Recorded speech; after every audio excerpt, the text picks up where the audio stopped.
we have breaking news. Mitch McConnell will step down as the Republican leader in the Senate in November. According to the Associated Press, just ran this headline a moment ago, coming a day after we watched the driveway outside the West Wing. A big meeting with the Big Four, of course, on a budget and potentially funding our allies in Ukraine, Israel, Taiwan. Everyone came out except Mitch McConnell. He got in the SUV and went back to the Capitol.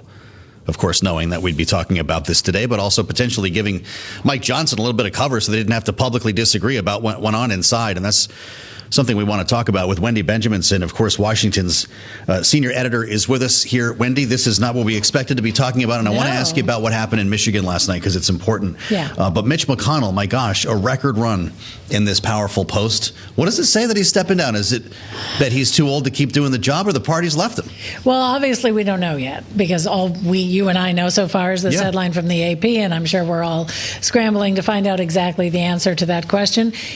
It very well could be his age. He's had those two public incidents, at least two public incidents, where he just seemed to freeze and lose, I don't know if the ability to speak or the ability for his brain to catch up. Yeah. But clearly that struck us as an age-related problem. He is 82 years old. Although his doctor did make the point that it followed a fall. He had a spell. That's right. That may have could have been concussion-related or something like that. So right. But clearly, it certainly gave the impression of an old leader. And Absolutely. then also there is this sense now that the transformation of the Republican Party, with Trump coming back as the front runner and probable nominee, is complete, that transformation is done. And what we all thought of conservatives, what being conservative meant for the last 30, 40 years, no longer means that. And Mitch McConnell is, one of those lions of the Senate, really into procedure, really into trying to do bipartisan where he can, trying to stick it to Democrats where he can. Right. And but it's not a let's own the libs sort of attitude that a lot of new Republicans, Trump Republicans, have. And so what we may find in our reporting today is that he's just decided that the party left him. That's right. He's watched Donald Trump disparage his wife publicly. Yeah. He's lost, apparently, the argument over Ukraine funding, at least in the way he wanted it to be done. Right. You wonder if he stays on then past the election. Is he going to be having lunch with Nancy Pelosi talking about the old days? Yeah, they probably will. God. I mean, they have known each other a really, really long time. You said something incredibly important, though. The transformation is complete. He was the last holdout. Exactly. And I think he may be worried about leading the party after the 2024 election. If Donald Trump wins, if Biden wins, he's the minority leader. If Trump wins and I'm sorry, I shouldn't say that. If Democrats control the Senate, he's the minority leader. Yep. If Republicans flip the Senate, he's the majority leader, but always with a guy who doesn't see the world in the White House the same way that McConnell does. Right. And my goodness, if Donald Trump is the next president of the United States, he could be dead in the water. And we are going to be asking a lot of questions about the role that Donald Trump played in this, right? He could have given him an ultimatum. We have no idea what happened behind the scenes here, because this is quite the breaker. If you're just joining us, Mitch McConnell stepping down, or at least announcing that he will as the Senate Republican leader in November. And we know that the McConnell team and the Trump team have been talking recently behind the scenes about whether McConnell will endorse Trump. Yes, right. And I think if McConnell does endorse Trump, I'm going back to that lion of the Senate, old school kind of guy. If Trump is clearly the Republican nominee, then McConnell will hold his nose, explain to his wife, and go ahead and endorse him because he's a loyal Republican. When you see this headline, though, then you start, because that has been the big conversation. Right. Is this his way of saying, no, I'm not endorsing Donald Trump? Boy, I don't know. That would be something. That would be something. Talk about the last holdout. As we spend time with Wendy Benjaminson, this is remarkable, and we'll have a lot more to talk about with our panel. Rick and Jeannie will be here in about 10 minutes, and of course, we're going to get their take. They'll be here in even less than that. Wendy, the Michigan primary is behind us now. That was interesting. How about that? I want to hear why you think it was, because we knew, I guess we all thought we knew Donald Trump and Joe Biden were going to win. Right, and they did. And they did. We can't mistake that. Right. But when you look under the hood here, it didn't come without a little bit of pain, especially for Joe Biden. 100,000 uncommitted votes. 100,000 essentially Tell us. protest votes. Well, it really shows us for the very first time the depth of concern among both voters of color, Muslim American voters, and young voters who are extremely worried about, or who want to at least put Joe Biden on notice that he cannot take them for granted, that he has to take steps on the Middle East, and he has to take other steps toward things that they've wanted that he promised them in 2019 and 2020. The interesting thing was that some of those 100,000 protest votes did not just come from the Muslim American sort of enclaves of Dearborn and places like that. It came from Ann Arbor. It came from East Lansing. Those are college towns, and they have a more liberal population than a lot of Michigan, but also a lot of those young people who are extremely dissatisfied. Helped to get him there in 20. Right. We hear the analysis, young people don't vote anyway, they're going to probably sleep in that day, but I wonder if this starts to resonate in other college towns like Madison, where the president needs those votes to win in razor-thin margins. Exactly, and we've seen, going all the way back to Bill Clinton and especially with Barack Obama, young people will vote when they believe they have a reason to vote. There when you they go. believe, I mean, you always have a reason to vote, as I tell my kids, but when they feel inspired, when they feel that they are going to have a choice to pick a leader, even if it's to vote against Donald Trump, but then you have to give them a good reason to vote for something. And they're not, a lot of them at least, are not seeing it. The news for Donald Trump wasn't all 100% rosy last night either. You're right. Nikki Haley is still getting a significant portion of the Republican primary voters, which tells you that in the general election, there will be Republicans who will look for an alternative, whether it's RFK Jr., whether it's Jill Stein, whether it's Joe Biden.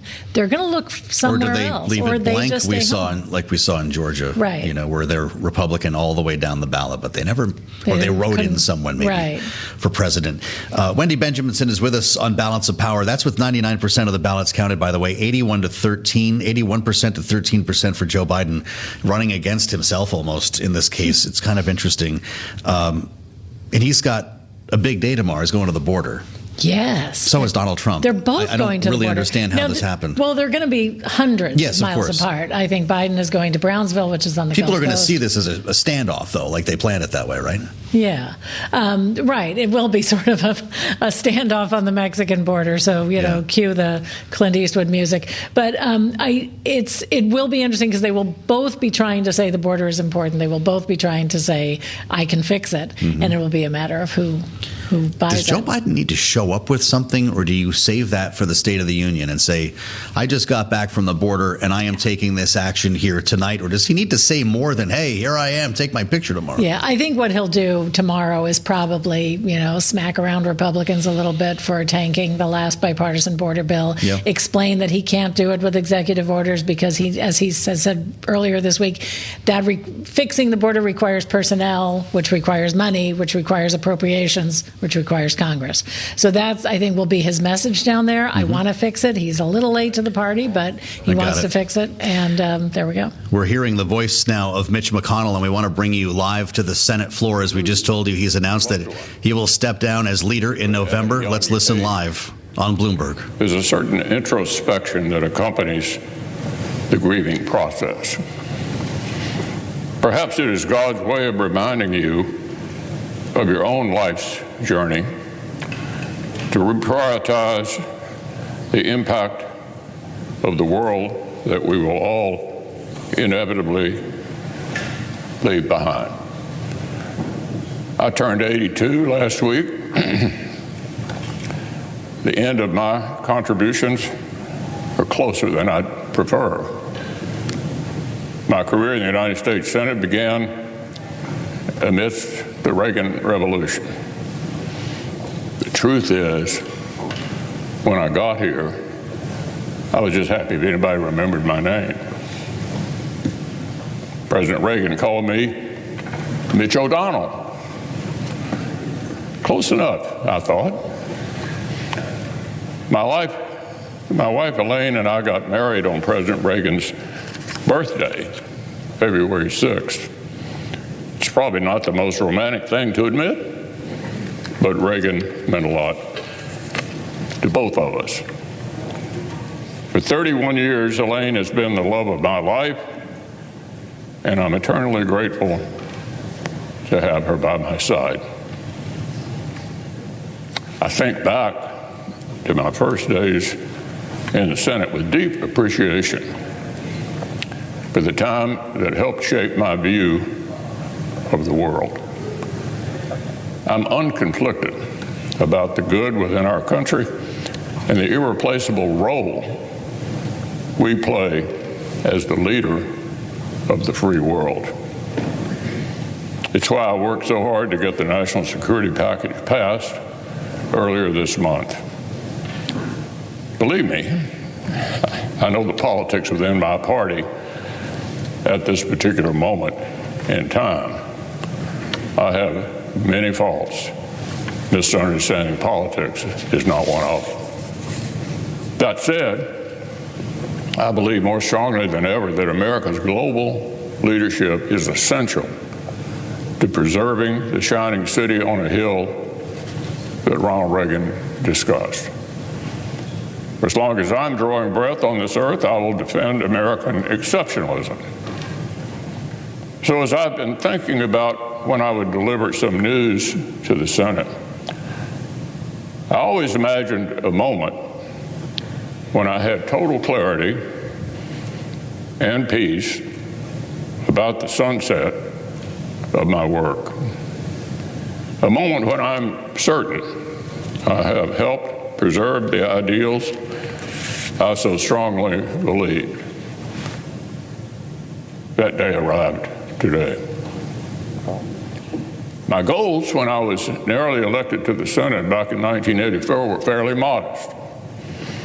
Do a good job for the people of Kentucky and convince them that by doing so they might rehire me for a second term. That was it. That was the plan.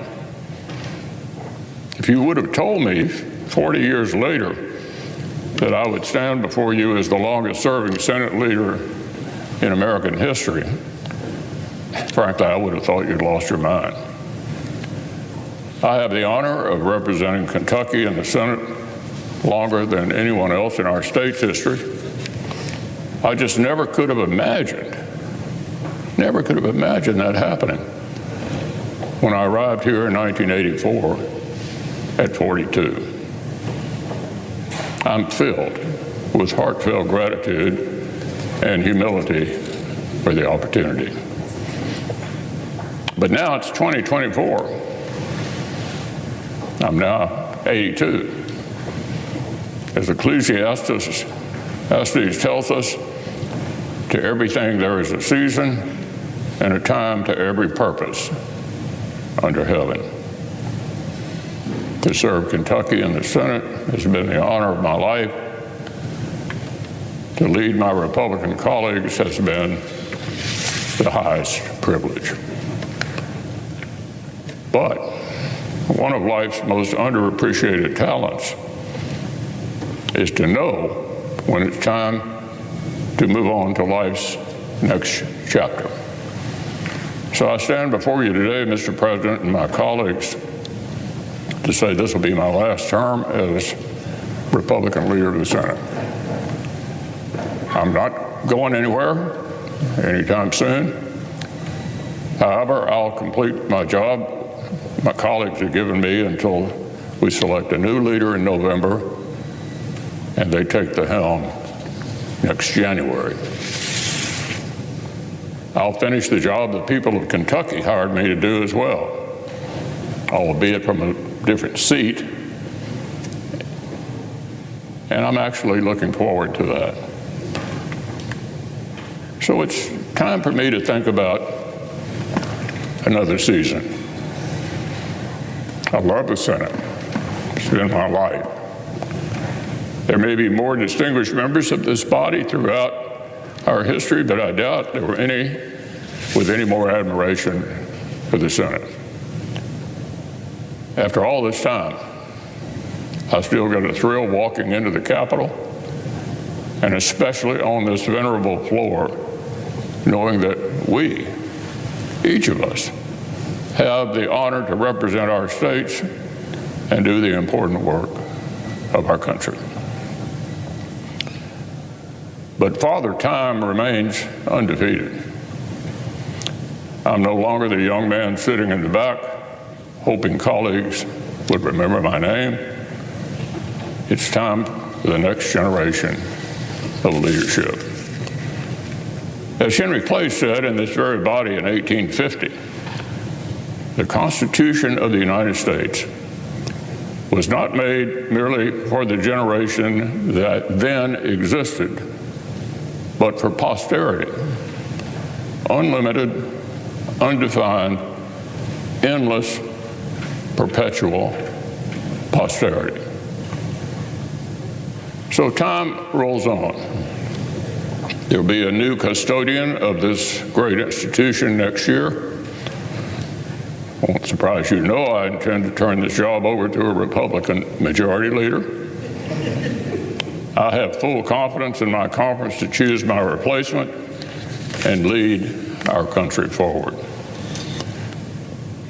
There'll be other times to reminisce. I'm immensely proud of the accomplishments I've played some role in obtaining for the American people. Today is not the day to discuss all of that, because as I said earlier, I'm not going anywhere anytime soon.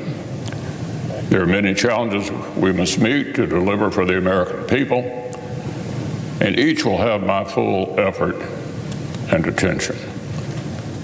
I still have enough gas in my tank to thoroughly disappoint my critics, and I intend to do so with all the enthusiasm with which they've become accustomed.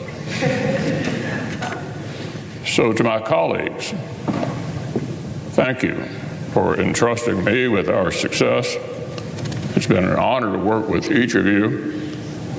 There'll be plenty of time to express my gratitude in greater detail as I sprint towards the finish line, which is now in sight. I yield the floor.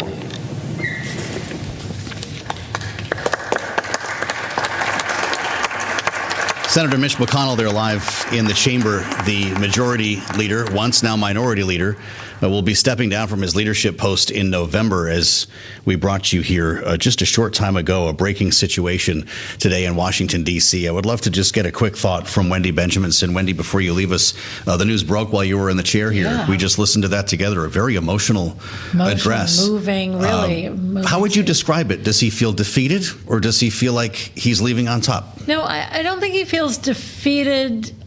My impression was it sort of confirmed everything you and I were talking about right before we went to that speech, which is that he and Nancy Pelosi too, they are such creatures of that institution in the way that we've always understood that institution to be.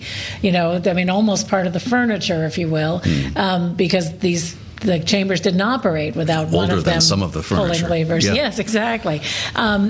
And yet he's giving the sense that what I said before, that, you know, the things have changed. This is a new century. This is a new way of approaching politics. You know, seniority doesn't guarantee access. Being junior doesn't, you know, deny access. And the whole place is run in a much different way than it was in the Reagan era, and he must have mentioned Ronald Reagan 3 or 4 times there. He longs for that era, and that era doesn't exist anymore, you know. Yeah. And, you know, love him or hate him, he really is an institutionalist, and I think he feels like, you know, he's either too old or too out of style to run that chamber anymore. Well, thanks for sticking around with us. Happy to always be look here. forward to Wendy Benjaminson's insights. Bloomberg's Washington senior editor. Thank you, Wendy. As we assemble our panel, didn't think we'd be talking about this, but need to hear from Rick Davis and Jeannie Sheehan Zaino, Bloomberg Politics contributors, on news that Mitch McConnell is in fact stepping down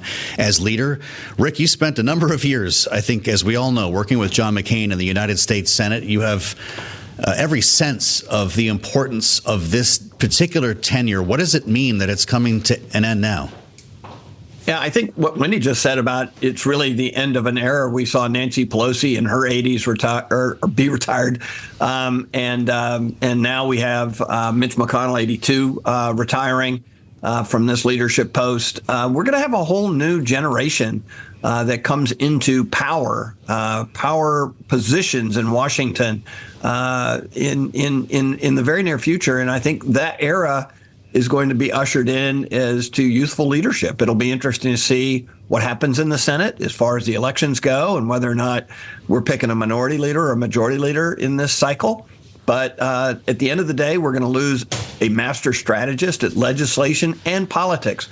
I was actually happy to hear that he talked about his grasp of politics. I've never met a member of the United States Senate who knew more polling and strategy than Mitch McConnell did. He was a real study in politics. And for people like me, that helped have conversations with him about the impacts of what happened in the United States Senate. They weren't in a vacuum politically. He calculated the politics of every move he made. Fascinating. The quote that stuck out to me, Jeannie, the end of my contributions are closer than I'd prefer. And you wonder how much of this had to do with his age or the impact of Donald Trump on his party. Maybe you can't separate the two. What do you think? Yeah, I mean, I think I agree with you. I think it's really hard to separate the two. And I was struck by that as well, because, of course, this is a party that has changed enormously in the last several years, but certainly since Mitch McConnell took the helm in the Senate.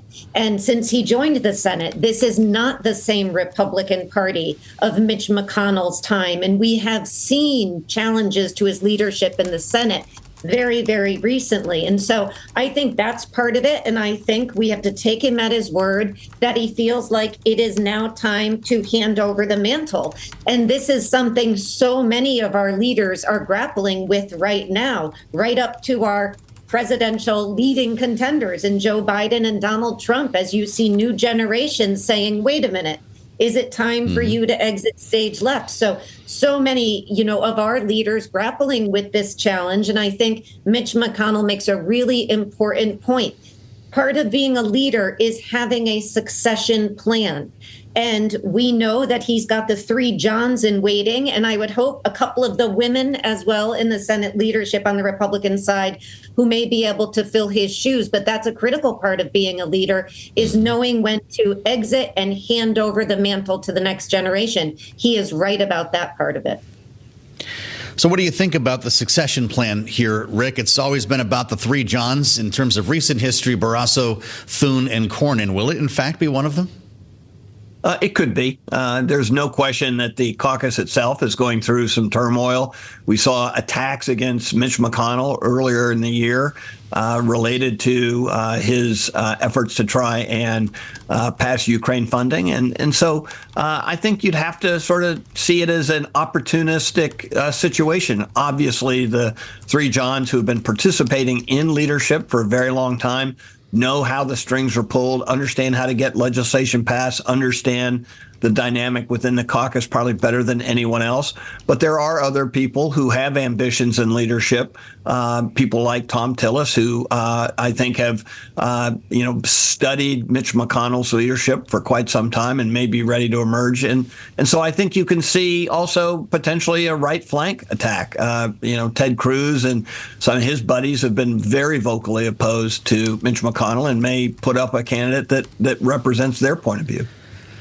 Do you wonder, Jeannie, with all the talk lately of conversations happening that might bring Mitch McConnell to a Donald Trump endorsement, which we talked about yesterday and some think is inevitable, was this his way of saying no, that I'm not going to be part of this? I was thinking about that. I think it's a hard call. I think I veer on the side that Mitch McConnell is a real institutionalist, and he is somebody who is deeply committed to the Republican Party. Since he committed to supporting whoever is the nominee, I believe he will probably in the end support Donald Trump. He may hold his nose like some other voters and do that, but I think he will, as Donald Trump goes to take that, mantle as the nominee this year again. I would also, again, let's add to the list of possible successors Ernst in Iowa, Shelley Moore Capito in West Virginia. There are women in the House Republican leadership who could really play a very important role. And so, in addition to all those folks that Rick just mentioned and the three Johns, I think we also have to look to them because they have a very sort of interesting perspective and a path to the Senate and a lot that they could do in their Senate Republican leadership. Yes, right. Yeah. A lot to consider here as we move into this election cycle or further into it. Rick, I don't know if you see a McConnell endorsement of Trump in the offing. Does he want to be remembered as a tried and true Republican, or in this case, the guy who said no? I don't think it was an accident that he wistfully discussed on his floor speech just now how much he was impacted by Ronald Reagan's leadership, basically giving credit to Ronald Reagan for his marriage. But the reality is that is the Republican Party that Mitch McConnell has fought so hard to be successful. And the isolationist policies of Donald Trump may as well be in the Democratic Party, right? That's what he's fought his entire career. And so it wouldn't surprise me that in conjunction with a decision that I suspect has a lot more to do with being 82 years old than anything political right now. Remember, he's had some challenges with his health this last year. Yes. That he uses the opportunity to not feel compelled to have to play in this presidential election and may just skip an endorsement, if it's Donald Trump's to have. Rick Davis and Jeannie Shanzano with the instant analysis as we learn Mitch McConnell will be stepping down from his leadership post in November. Not going anywhere anytime soon, he says. He will continue to serve the state of Kentucky, just from a different seat. This is Bloomberg.